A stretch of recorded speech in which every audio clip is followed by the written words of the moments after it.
Now, if you're new to the Zettelkasten note-taking method, there's a lot of terminology that can be a bit confusing, and one of the ones we're going to explore today is the Folgezettel, which is essentially the numbering sequence of your notes. Now, I'm not the expert on this, but I want to share the discoveries that we've made on the community pages which I run if you're interested in learning how to master the Zettelkasten note-taking method and also follow along with the Folgezettel journey, which is the note-taking app that I'm building. So let's look at this, the Folgezettel. So thank you, Frank, for basically prompting this question.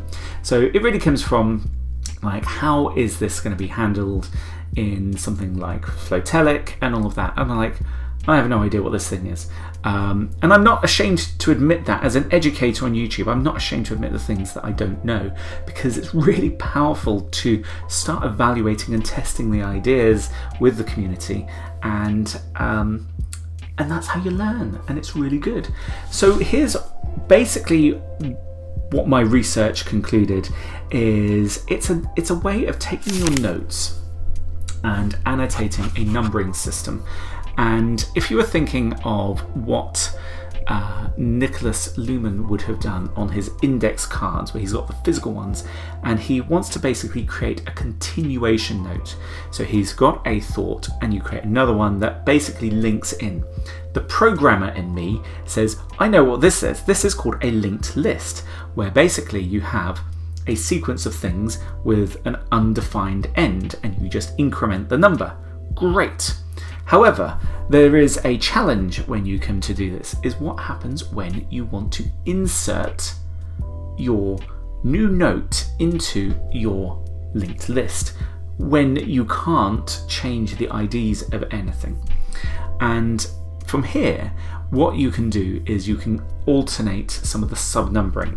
So for example, you might have a note and you call it note A, and that's the start. And the first one would be note A1, and then note A2, note A3, and you can see the sequence building up. Great! Now, what if you wanted to insert another note now inside that sequence? That's when you append, alternating between numbers and letters. So note 1A, note 1B, note 1C, and all those things.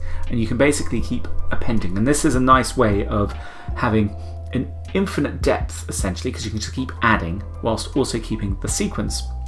And when you basically want to know the sequence, you've got to go through all the child depths and then get to the end. So why is this useful? Why do we need this in a digital world? We can just create big long notes, we can use software to annotate them, we could use maps of content to sequence things. And at first, I didn't quite understand the use case for it, but actually I think it's really quite powerful, because it comes from other questions about, say, literature notes on a book you're reading. So my take on the Zettelkasten is you create these fleeting notes, which are basically your highlights, your quick ideas, your thoughts on a thing that may spark an idea that's maybe unrelated. You're just capturing all of this. And fleeting notes, the idea is they're raw, and you can throw them out eventually. They may go nowhere, or they may go somewhere. And then literature notes are where you take those and you rewrite them in a way that's like an atomic note that encapsulates the idea, so that you could read it in isolation and still understand what it means, which is great if you're using it for studying. For example, you can then put it into software like Anki, which has the spaced repetition. So I might have some notes on, let's say, trigonometry, where there's some formulas and they could be encapsulated on one literature note where I've learned it, and I might want to memorize that. And then you might want to apply that formula into engineering, for example, where you kind of build on that knowledge and it all goes through. Now, where the Folgezettel comes in is that you have these literature notes which are sort of continuations of the source material, and you can start sequencing them together while keeping your notes atomic. If you don't do that, you end up with a complete mismatch of notes that don't have any natural hierarchy or order to them, which means it's hard to know what builds on what, and you start linking this to this to this and this, and it gets quite messy. Or you might be tempted to just say, I'll just create one big long literature note, which is fine, but sort of loses a lot of the advantages of the Zettelkasten, where you want to be able to move these notes around in your thinking. You want to be able to link to certain parts. Personally, I believe that the software should sort of handle this in a way, whether you want to write a big long note, but it's atomically kind of structured in that note. But for you, you can just work on it as one big long thing.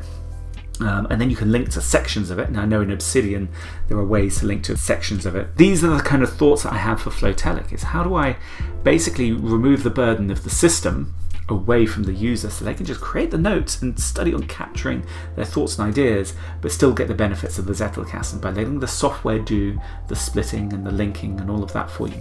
And the Folgezettel is a nice way of thinking about the sequence, where you take a literature note and you start putting the ideas, you're stacking them in a sequence, and you want to insert an idea further up. That's fine. You have this concept of a child part to the sequence.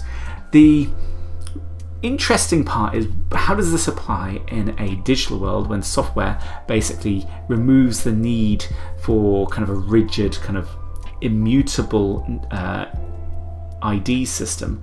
And what I mean by that is I write it on a piece of paper or on an index card. I've got 100 of them in my file, in my slip box. I want to insert one. I'm not going to rewrite the numbers on all the subsequent ones.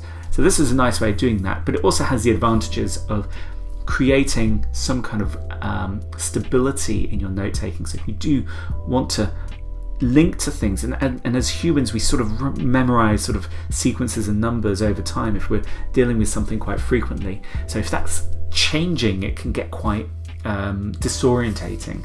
So I believe that the software can utilize this way of sequencing things, and but removing the burden of it from the user. So these are the thoughts that I have.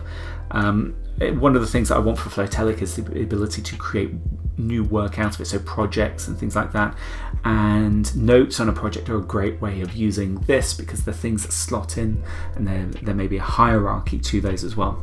So I wanted to cover what the Folgezettel was in terms of my understanding here.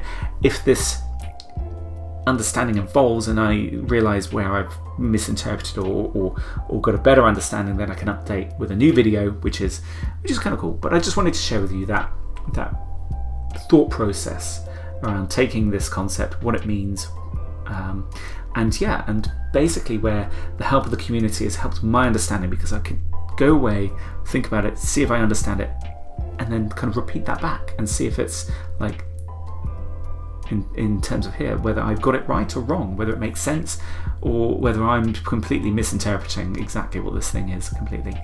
So yeah, if that's of interest to you to learn more about the deeper inner workings of, say, the Zettelkasten, then do join the community and come say hello. At the time of recording this, we're at about 150 people in there, so looking to grow the community and learn together. So thank you very much, and catch you in the next one.